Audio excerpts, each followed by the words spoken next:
All right, thanks. So let's Brandon go back, start again.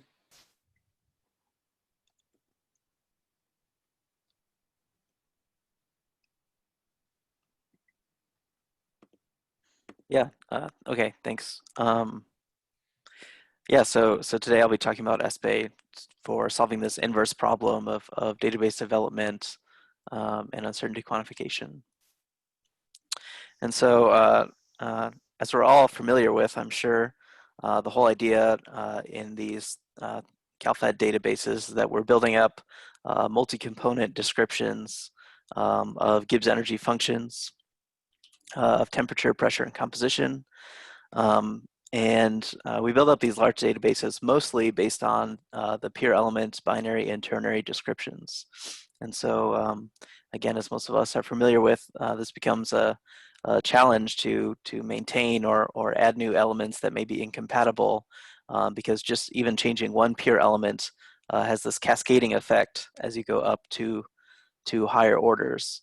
And the reason that this is such a pain is the process of developing these databases where you collect all of your experimental or DFT data from the literature, from your own calculations or experiments, and then you combine them all into this pop file that's given as an example here.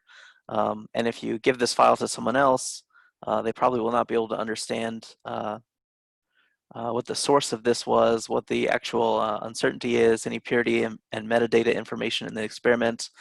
So as you translate, you lose some history here as you convert to this pop file or whatever assessment software format that you want. And then you use these, of course, and iterate on what software or what sublattice models and parameterizations that you want to use. And then ultimately, until relatively recently, you publish your parameters in a table like this. Whereas if you've ever tried to convert one of these tables to a database file that you could use with software, you know, it's very challenging and rife with errors. Like sign errors are very common, where pluses and minuses will be swapped, and it's very difficult. And so all throughout this process, as you are developing databases, you lose this information, and typically only the final parameters are shared, but actually most of the work is actually in these first two steps. So the collecting and assessing the data, and then translating them to the software format, like the pop file here.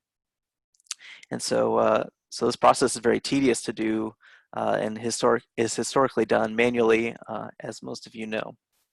And so what we sought out to do is try to solve this problem. And so ESPEI actually, some of you may know, first started in the late 2010s, or in the late 2000s, and culminated with this paper in 2010. And at that time, ESPEI was driven by thermocalc as the underlying engine, and you entered all of your data and phase information in Excel spreadsheets, which were sort of the front end to SQL database, as I understand it. And then you had this this graphical interface that lets you interact with that database and entering data and also doing the fitting. Again, all based on thermocalc. And then I think because there were some limitations to this, I think work on ESPEI started slowing down. And I think a lot of those limitations were due to, at that time, the accessibility of using thermocalc via some kind of API, which isn't nearly as easy as it is today with stuff like TC Python. So we stalled a little bit. But since then, as you guys were told about last week, pycalphad was developed and was able to do all of these thermodynamic calculations that we would need to go forward and solve the inverse problem. And so pycalphad, again, is taking these the thermodynamic calculations and combining them with some of the new scientific software infrastructure that exists today, building on really well-known packages like SymPy, NumPy, Matplotlib, and really bringing, I think, CALPHAD forward. And I think we like to think that pycalphad was a inspiration for stuff like TC Python today. And it's good to see the community moving towards these kind of tools that are open and able to give more power and flexibility to the user. So with pycalphad, then we were able to go plug that in and sort of develop ESPEI 2.0, if you will. And so the main idea here and what we've done since integrating pycalphad is that we can rapidly generate models from single phase data and then optimize all of these generated parameters simultaneously, which you could not do in the past, and perform uncertainty quantification for any computable property. And so just some milestones that we've hit since releasing this software in the current version is that we have several published and pending publications. So I have a couple here that are already published. We've given 3 in-person software demos and have at least one more virtual one planned right now. We have more than 25 users on our Gitter IM support channel. And outside of the Phases Research Lab, there's at least 5 people who are using it actively and who I communicate with regularly. So it's becoming more popular and used by people. And so these are some of the sort of the high level what is ESPEI picture.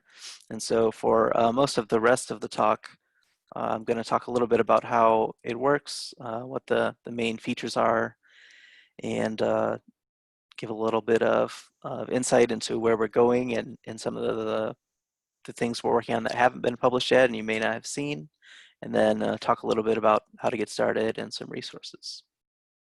Okay, so much like the traditional database assessment procedure, the first thing that you need to do when you're starting to try to use ESPEI is collect your data. So instead of POP files, we have these files that are in the JSON format.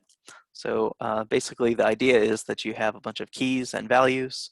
And so we like this format because one, it's very structured and machine readable. So this format is widely implemented, and the JSON like schema, if you will, there's a reader in every single programming language for this schema.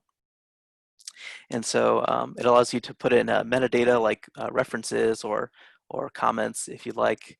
But the key idea is that for this type of data, the single phase non-equilibrium data, what we're doing here is we're giving a phase and specifying exactly the internal degrees of freedom of that phase, and then we give some properties in this instance, the heat capacity of formation as an array of values, which is multidimensional depending on the pressures, temperatures, and different internal degree of freedom configurations that you may have.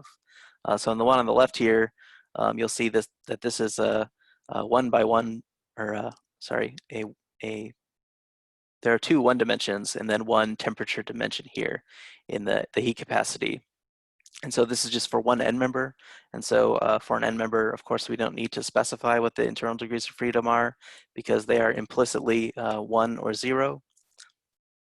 And then on the right here, we have an example for a case where there's some mixing, and we have specified exactly the internal degrees of freedom. So on the second sublattice, we have different degrees of mixing with different species. So like nickel, vacancy, aluminum, and nickel mixing.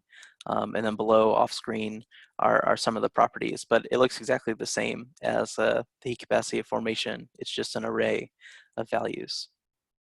And so especially in the world of machine learning and DFT, these formats allow you to really specify a large amount of data that we can calculate pretty succinctly in these multidimensional arrays, and they're pretty powerful, I think. And then beyond the single phase data, we also can take into account the phase boundary data. And so I have a binary example here of what some phase diagram data look like, although these are not exactly linked. They're different systems. But the core idea here is that we specify phases as regions in a an equilibrium. And so sometimes you know the phases and you have a complete tie line specified if you've done something like EDS measurements. And sometimes you don't. So if you've done something like DSC measurements, you might not know what the other side of an equilibrium tie line is. And the beauty about, I think, this format as it is now, and maybe some of you have used it, is that you specify your phase, and then a list of components, and then a list of compositions. And then each phase that participates in that equilibrium is in this list on this line. And so on this line, you have two phases participating in equilibrium. But again, the beauty of this format is that you can extend this automatically to however many phases you want, and also however many components you want. And it's exactly the same and pretty intuitive either way that you do it. And again, these are multidimensional, so you have both pressures and temperatures that you can take into account.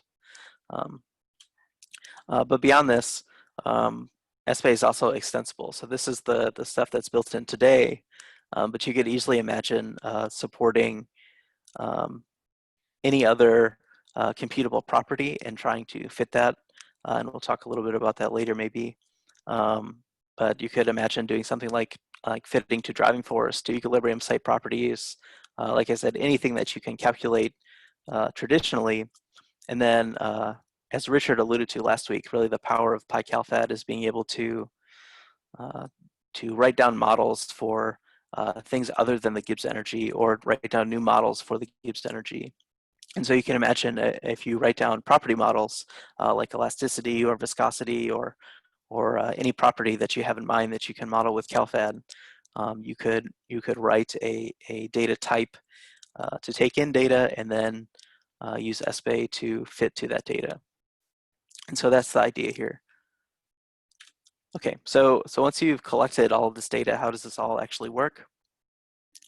So there's two steps that we like to think about ESPEI in. There's this parameter generation step and this uncertainty quantification step. And so for parameter generation, the key idea here and what it's doing is it's taking in this single phase non-equilibrium data where you know all the site fractions, and you're trying to fit it to the Gibbs energy and excess polynomials in temperature and site fraction. And the simplest input file that we'll talk about maybe in a second that you could write for this looks like this. So it's really just 6 lines of input once you have all your data. And then the other step is the uncertainty quantification. And so this takes in a existing database with some point estimates for what your parameters are. So you can imagine that can come from the parameter generation step, or it can come from a database that you already have developed, already have initial guesses for, and you want to continue to optimize. And then you can do this uncertainty quantification step. So this, again, is where we can support any kind of data that you want.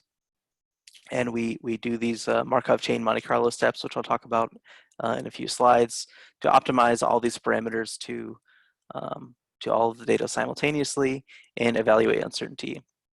And so this is not the simplest input file down here about what that looks like. It has a couple more options specified. But this gives you an idea, even in a little more complicated case, how simple it is to run and set up this problem with all of your data. Okay, so I'm going to talk a little bit about how each part works now. And so first, the parameter selection. For this, again, we are taking in the non-equilibrium thermochemical data. So that means like density functional theory data, which does not have to be at equilibrium and can be metastable or unstable, actually will also work. And so we're taking these data and then we're going to calculate the formation and mixing enthalpy, entropy, and heat capacity. And the idea is we want to then fit them to these polynomials in temperature. So the standard CALPHAD type polynomial. But the way that we do that is that we don't just fit this entire polynomial directly, because as we all know, you're going to be extremely overfit if you take a couple data points and fit a high order number of terms. And so what we do is apply this corrected Akiki information criterion given by this equation where L is the likelihood, so the goodness of fit to your data, and then K is the number of model parameters, and then the correction term here at the end is considers the number of data points N, and so ultimately you're trying to optimize the goodness of fit L, but you have these penalty terms for increasing number of parameters, and if you have increasingly smaller data, that will also incur a penalty to the number of parameters you select. And so sort of visually what this looks like is that if you imagine model complexity here being a measure of how many parameters you're trying to fit, so how many K you have is on the x-axis here, and then the model score L is on the y-axis here. Of course, intuitively we know that as you increase the number of parameters K, your L is going to increase until you have enough terms to exactly fit. But your AICC score actually is going to have some optimum where your likelihood is balanced with the number of parameters you have. And so this is what we would say is the best model under this criterion. And so kind of what that looks like just visually is if you can imagine this particular system, we have this SQS, and we've taken some DFT calculations for pure nickel FCC, and then a couple different SQS with increasing amounts of vanadium. And so we actually found in this case that you have a symmetry broken at the bottom and symmetry constrained configurations of SQS that give different energies. And so what this AICC will also allow you to do is say, given these number of data, my model score is optimized when I actually choose a model that lands somewhere between them. And we actually know that this is the physically correct picture, is that this energy is somewhere between them. And so this is for this case, the best model that's not overfit to any particular data. And so that's a overview of sort of how the parameter selection works. Then now I want to talk about how the Markov chain Monte Carlo step works. And so the idea of Markov chain Monte Carlo is that it's a Bayesian method. And so the whole idea is that you start with some prior, so some guess about what the distributions of each parameter looks like, or the credibility in this case. And then you evaluate your evidence, so you make some observations, right? And so in this case, we can have these 3 observations here, you can imagine, and then we are updating our model to reflect the new credibilities that we believe are true based on the evidence that we have taken into account. So in this case, you can see that in our prior, we started with all of these possibilities are equally likely, but as we've made some observations, we can say that possibility 2 is more likely than 4 in this case, and reevaluate our ideas of the distributions. And so to dive into this a little bit, what we're actually trying to do, so the right side of that plot was the posterior distribution here. So the probability of some parameters, theta, conditioned on some data, d.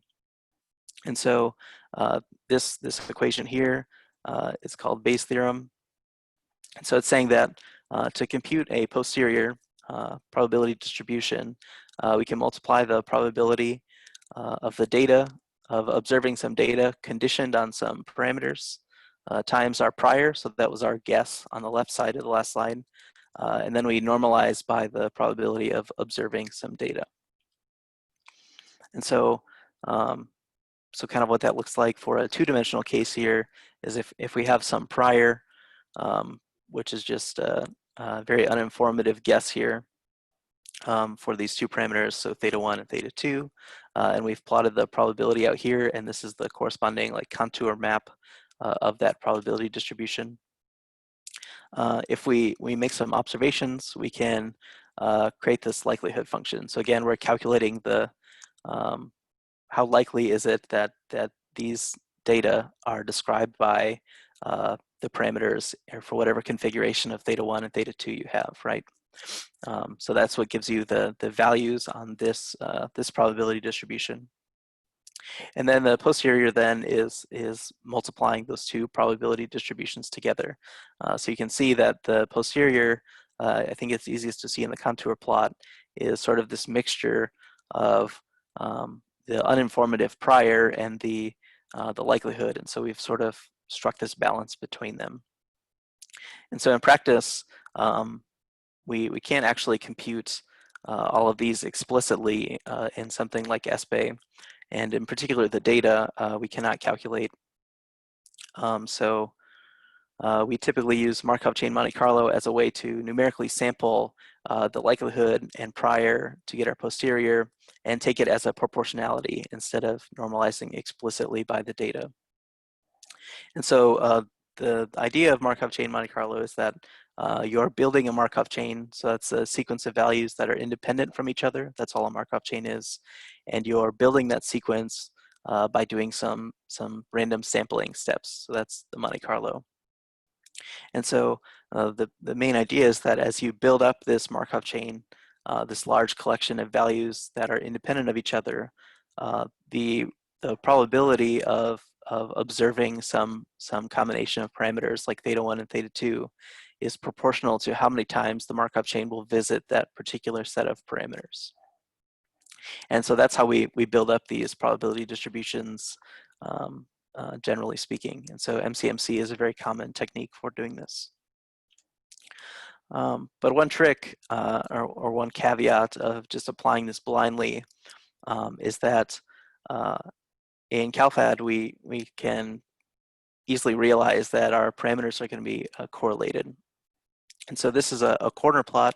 So this is taking those two parameter contour plot distributions and plotting them together for the case of having 6 total parameters. So each distribution along the diagonal is the distribution for one parameter, and then below the diagonal you see how each pair of parameters correlate to each other. And so if we're imagining CALPHAD, right, we're trying to fit, for this example, these excess parameters L. And so for any combination of A and B, there's an infinite number of solutions that give the same total excess energy, right? And so we expect that there's some correlation, right? So as you increase the A and make it more positive, you can get exactly the same energy, which may be optimal by decreasing B. At a particular temperature, that is. And so you can see then there's this correlation here, which Markov chain Monte Carlo does not handle well. And so to solve this problem, if we sort of zoom in to one of these correlated boxes with 2 parameters, what traditional Monte Carlo or Markov chain Monte Carlo will want you to do is, if you're starting at this blue point here, you're going to take a step or make a proposal for a new set of parameters. And so your proposal, if it's just random, like I said, which is the typical MCMC, might be off in this direction or off in this direction. But we can easily see that these are very far away from where most of the probability density is in this 2-parameter system. And what we really want to do is we want to sample along this, or at least in the general direction of this this correlation here. And so for this, we use Ensemble Markov chain Monte Carlo to explore this space well. And so the way that this works is that instead of having one Markov chain and evaluating that, we have many Markov chains that we are evaluating in parallel. And so by having many Markov chains, we can sort of have many blue points that are somewhat sampling this underlying probability distribution, and then we can scale our steps that might be random. So if we were to take this gray random step, we could then scale that if we know the state of many other chains that are sampling this distribution. And so this property is called affine invariance, where affine transformation is basically a linear transformation plus some translation. And so that's what you can kind of imagine is if you have some probability distribution or some skew that you can stretch or translate in space. This ensemble method is invariant or is not affected by these transformations. Okay, and so if we apply that to copper magnesium, which is sort of the first system that I worked on, which is nice because it has sort of all of the features that you would see in a typical CALPHAD assessment for a binary system. And you do a single phase starting point selection with the parameter generation, you could get something on the left. And so the actual computed phase diagram is the small points and green tie lines, and then that's compared just visually with the experimental phase boundary data, which are the points. And so I just want to emphasize that this is not actually fit to these phase diagram data here. This is only based on the DFT and experimental thermochemical data. And you see that the fit is reasonable. So we got most of the topology right. The phases are showing up, but the actual phase boundaries themselves are not very well fit. And so this is where we apply that Markov chain Monte Carlo. And so if you apply that MCMC for a certain number of iterations, you'll see this kind of behavior occur for each of your chains. So each chain is one line here, and then we've plotted the likelihood on the left, or the log likelihood, I should say. And you'll see these sort of two phases occur. So first you have this burn-in phase, and so this is where you're mainly optimizing your parameters from their initial perturbed values to near some optimum. And then once you are near this optimum, you're really exploring the probability distribution space. And so that's where this uncertainty quantification happens. And so you can't always draw a line here at maybe 300 iterations. It might take more, it might take less. It depends really strongly on your system. But if we apply that for copper magnesium, we can see that the agreement now is much better, and it is in good agreement with the phase diagram data now. So here on the right, we fit to this phase diagram data because, again, in the MCMC, we have the freedom to fit to any kind of data, including the phase boundary data and the underlying thermochemical data. And you can see that the agreement is pretty good. And so we've also done this to nickel vanadium, where you can see that from the DFT side, the agreement isn't nearly as good as copper magnesium. So phases like the sigma phase here in orange are not nearly stable enough, and the DO22 phase here is much more stable from the DFT prediction than the experiments would suggest. And so so here's a case where we don't have nearly as good of a starting point, but even still, we can see that that optimizing with ESPEI even a little bit can get a lot closer. So there's still some room to improve on this diagram, like in the solubility of the sigma and DO22 phases, but you can see that you can move the phase boundaries quite a long way, just based on applying this Markov chain Monte Carlo alone.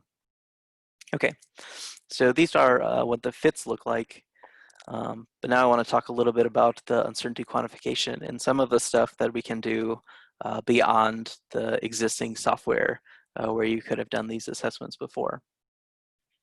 And so what you get from these Markov chains is, so you will have some sets of parameters that correspond to your excess parameters, and you can the output is basically the uncertainty in each of these individual parameters, right? So if you imagine a liquid phase, you're going to have some uncertainty in the L0 parameter, some uncertainty in the L1, and some uncertainty in the L2. And I think what's interesting in this case is that you can see that relatively speaking, the uncertainty in the L0 relative to the value of the parameter is a lot smaller than the uncertainty in the L1 relative to the parameter, where there's the gray bars are much larger relative to the magnitude of the parameter. which is pretty interesting, and again matches our intuition that these higher order parameters are going to be less informative on the energy than the low order parameters, which are mostly dominating what the energy looks like. And so the simplest thing that we can imagine doing is that we can combine the uncertainties of all these parameters and plot this overall uncertainty of the enthalpy of mixing. So combining and summing all these excess parameters. We can also take samples of the enthalpy of mixing. But further, we can imagine that we want to propagate this uncertainty to the phase diagram. So the way that this uncertainty propagation stuff actually works is that we have our CALPHAD models. So we have our database that has these variable parameters. And so this like VV001 and 0002 are the ones that we've actually evaluated. And so this is what Markov chains might look like for them. So we have the parameter value on the left and the number of samples that we've taken on the right for the many chains that are here. So each line is one chain. And so these are all the samples you can imagine of this particular parameter or this particular parameter, so an L0 or an L1. And so what we do is we take any set of parameters, so for one chain and one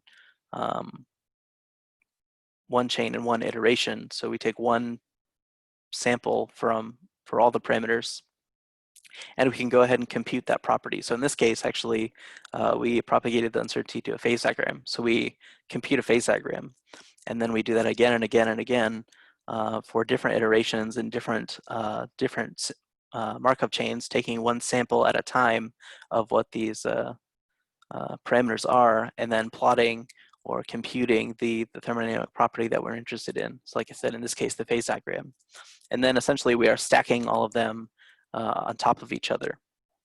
And we can also, as I've tried to emphasize, compute these for any properties. And so we can compute these for the Gibbs energy, where we can take all the samples of our parameters and then compute the Gibbs energies of each phase, and then plot the uncertainty here as like a minimum and maximum like shaded region. We can look at metastable phase diagrams. So this is just the copper magnesium system with only FCC and liquid stable. And so you can see in this diagram that near the copper rich side, so where FCC is stable, we're relatively confident about the stability of these phases compared to like the magnesium rich side, where we're very uncertain about what the stability is with respect to FCC and liquid, because FCC is not stable, far from the copper side. But again, we can do this to any property. So for example, the phase fraction, we can compute what the uncertainty is. And so again, you can see here that at low temperature for this particular composition, we're a lot more uncertain about where the solidus temperature is compared to where the liquidus temperature is. And again, this is reflected, and not surprising, looking back at the data where we had a lot more data and we're a lot more certain about the liquidus compared to the solidus for this FCC phase. And then here's an interesting one where we can just plot the probability that liquid exists at all. So at very high temperature, we have a very high probability, near one probability, or near a probability of 1 that liquid exists, and at very low temperature there's not. And you can sort of see this region of potential coexistence where the probability of liquid phase being present is between 0 and 1. So this is some of the published stuff, but some of the newer stuff that we're working on is to be able to take these MCMC chains and compute the sensitivity of the parameters. So the sensitivity here is the derivative of the likelihood with respect to the parameters. So this is saying, the sensitivity is saying, if I change a parameter, how much does the likelihood change? And so a higher sensitivity means if I were to change that parameter 1 unit, that the likelihood will respond with a larger change. And so we can look at this and slice this up several different ways. But in this example, we've looked at what the sensitivity is for, I think, a copper-nickel system for different CALPHAD parameters in that. So this is the L1 parameter for the FCC, and this is the B term in the A plus BT polynomial expansion of that. And so that's what this LA11B means.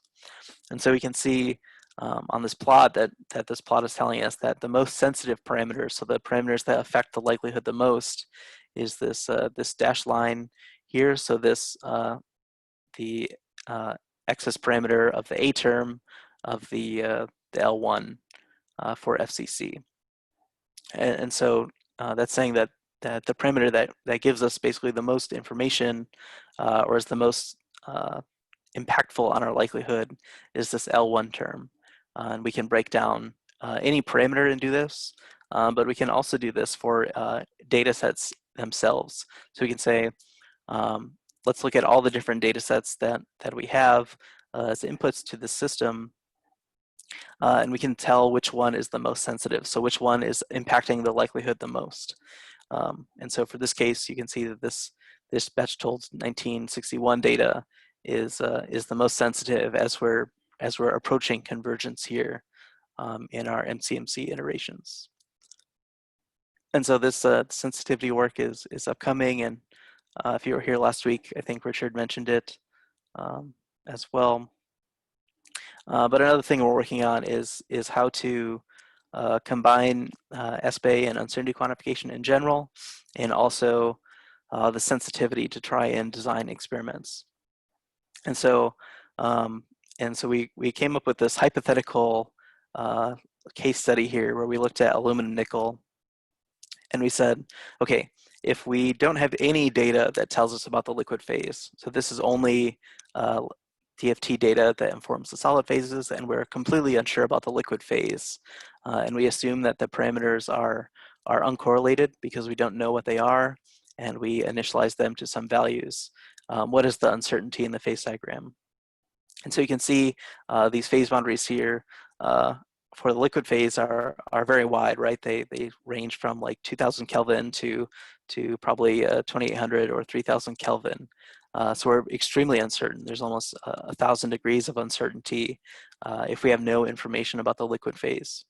But if we add in information about the liquid phase that's available for aluminum nickel, just the phase boundary data itself, we can visually see how much the uncertainty in the liquidus narrows. And now we have this still uncertain and still a good representation of what our actual uncertainty is of this data, but it's much more narrow and much more reasonable and in line with our expectations. And so we think that just running through this hypothetical simulation, we can try and explore ways to understand how we can more optimally design experiments that will reduce the uncertainty the most for any system. And I think more broadly speaking, I haven't touched on this very much, but more broadly speaking, I think the reason why we're wanting to do these this uncertainty quantification is that if you are given a database, or maybe you're buying a commercial one, you basically have no choice but to accept that that database is completely correct until you have information that tells you otherwise. And I think a lot of the databases are presented as in that way. But the key about using uncertainty quantification is that now if you are given a database for aluminum nickel, you could reasonably perform a computation for any property that you're interested, or even the phase diagram, and be able to say, how much can I really trust these calculations, and be able to answer yourself in this visualization qualitatively, but in many cases quantitatively, you could answer that question. So that's what we're going for here. And so to finish up, I just have some links here to some of the resources that are available. So really the best place to start is ESPEI.org. So if I open this up. Okay, oops. I stopped sharing but did not mean to. Okay. Yeah, so you should be able to see the browser, right? Yeah. Okay, great. So yeah, so this is the landing page of ESPEI.org, and covers a lot of this stuff, but some of the things I want to highlight is that we have sort of we have an installation guide, which is pretty short. So if you have Anaconda already, it should be a one-liner to install everything. We have an example that runs you through doing the copper magnesium system that I described in the presentation. With all the data files, all the data files here too. You can directly see all the data files. Mm-hmm. Yeah. And we have complete documentation for the input file. So this is the page for that here. So this is all of the possible input tags that you can have, and then they're all described below. And we have information about some of the more advanced things that I didn't talk about today, like specifying priors or making the data sets in the exact format of those. And then we have a bunch of like code snippets. So how do I take my ESPEI output and then try to generate an optimal database from that? How do I plot just the phase equilibrium data I have? How do I plot thermochemical data or do these different visualizations? There's snippets on how to do that in there, as well as a bunch of other stuff. We also have links to, we also have a Gitter channel. So like Richard showed last week, there's one for ESPEI as well. The project itself is developed completely in the open on GitHub, and there's a link here. And then we have this collection of data sets here that is a little out of date, but I still try and update it somewhat regularly. It might not be synced with my local changes, but basically we're trying to collect some data here as we're working on sort of a newer system to be able to collect and store this, but there's some data that it has been curated and collected here by me. It is not. Not there. Manila